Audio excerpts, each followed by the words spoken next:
오늘 말씀은 보아스가 신을 벗어 증거로 삼아 기업 무르기를 거절할 수도 있었지만 그렇지 않고 기업 무르기를 선택하여 장로들과 백성들에게 축복을 받는 장면이 등장하고, 이후 보아스가 룻을 아내로 삼고 오벳을 낳아서 장차 다윗의 가문을 이어갈 수 있게 되었음을 보여주며 마무리됩니다. 삶이 텅 비어 있었던 나오미는 오벳을 안으며 인생의 회복을 경험하고, 이로 인해 한 가정에 일어난 작은 드라마가 다윗 왕과 그의 자손으로 오신 예수님의 길을 예비하신 하나님의 장엄한 구원의 드라마였음을 깨닫게 합니다. 오늘 말씀 룻기 4장 7절로 22절까지입니다. 옛적 이스라엘 중에는 모든 것을 무르거나 교환하는 일을 확정하기 위하여 사람이 그의 신을 벗어 그의 이웃에게 주더니 이것이 이스라엘 중에 증명하는 전례가 된지라. 이에 그 기업 물을 자가 보아스에게 이르되 내가 너를 위하여 사라 하고 그의 신을 벗는지라.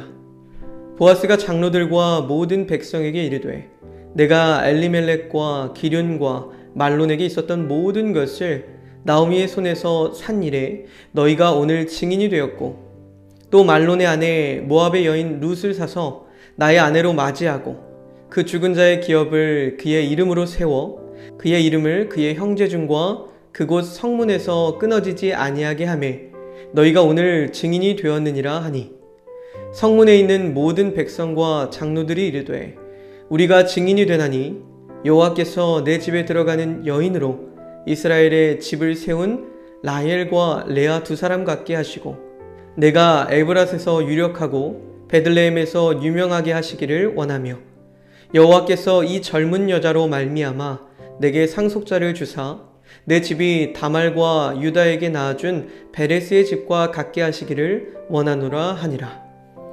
이에 보아스가 룻을 맞이하여 아내로 삼고 그에게 들어갔더니 여호와께서 그에게 임신하게 하심으로 그가 아들을 낳은지라. 여인들이 나오미에게 이르되 찬송할지로다. 여호와께서 오늘 내게 기업 물을 자가 없게 하지 아니하셨도다. 이 아이의 이름이 이스라엘 중에 유명하게 되기를 원하노라. 이는 내 생명의 회복자이며 내 노년의 봉양자라. 곧 너를 사랑하며 일곱 아들보다 귀한 내 며느리가 낳은 자로다 하니라. 나오미가 아이를 받아 품에 품고 그의 양육자가 되니 그의 이웃 여인들이 그에게 이름을 지어주되 나오미에게 아들이 태어났다 하여 그의 이름을 오벳이라 하였는데 그는 다윗의 아버지인 이새의 아버지였더라. 베레스의 계보는 이러하니라. 베레스는 헤스론을 낳고 헤스론은 람을 낳았고 람은 암미나답을 낳았고 암미나답은 나손을 낳았고 나손은 살몬을 낳았고 살몬은 보아스를 낳았고 보아스는 오벳을 낳았고 오벳은 이새를 낳고 이새는 다윗을 낳았더라. 아멘. 오늘 말씀은 크게 두 부분으로 나눠 볼 수 있는데요. 먼저는 7절부터 12절까지의 말씀입니다.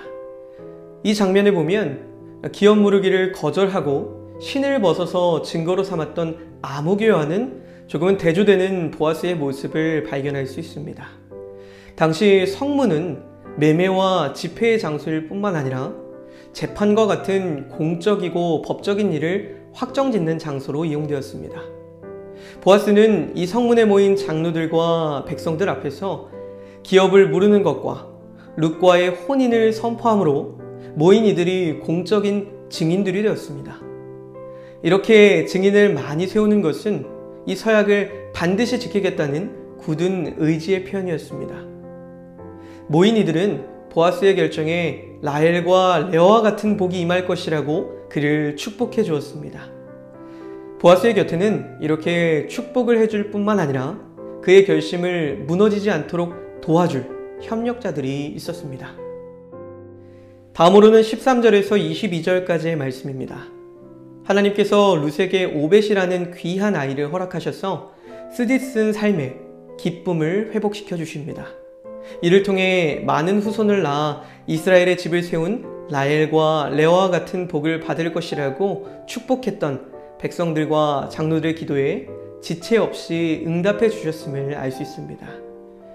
10년 동안이나 아이를 낳지 못했던 그녀였지만 이렇게 하나님이 그의 삶에 개입하시고 그려나가기 시작하시니 한순간에 그녀는 소망의 마중물로 예수 그리스도가 오실 통로로 사용되는 놀라운 역사를 경험하게 되었습니다. 하나님은 이렇게 우리의 인생의 자간과 행간 그 사이사이를 채워가시면서 한 뼘도 낭비하지 않으시고 협력하여서 선을 이루어 가시는 분이라는 사실을 다시 한 번 더 깨닫게 됩니다. 하나님이 이끄시는 삶에 무의미한 일은 없습니다. 오늘 말씀을 기억하면서 우리 함께 묵상 질문을 살펴보겠습니다. 오늘 말씀의 증인들은 보아스를 축복할 뿐 아니라 그의 믿음과 결심이 무너지지 않도록 곁에서 도와주고 그 언약을 기억나게 해줄 협력자들이었습니다.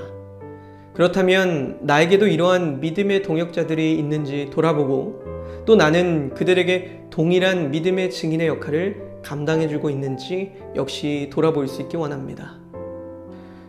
그리고 오늘 룻의 이야기를 통해서 우리 역시 돌아보니 모든 것이 완벽한 하나님의 계획이었고 섭리였음을 깨닫고 고백했던 순간들을 떠올려보고 지금 눈앞에 펼쳐진 상황들에도 믿음으로 미래를 선포할 수 있기를 바랍니다.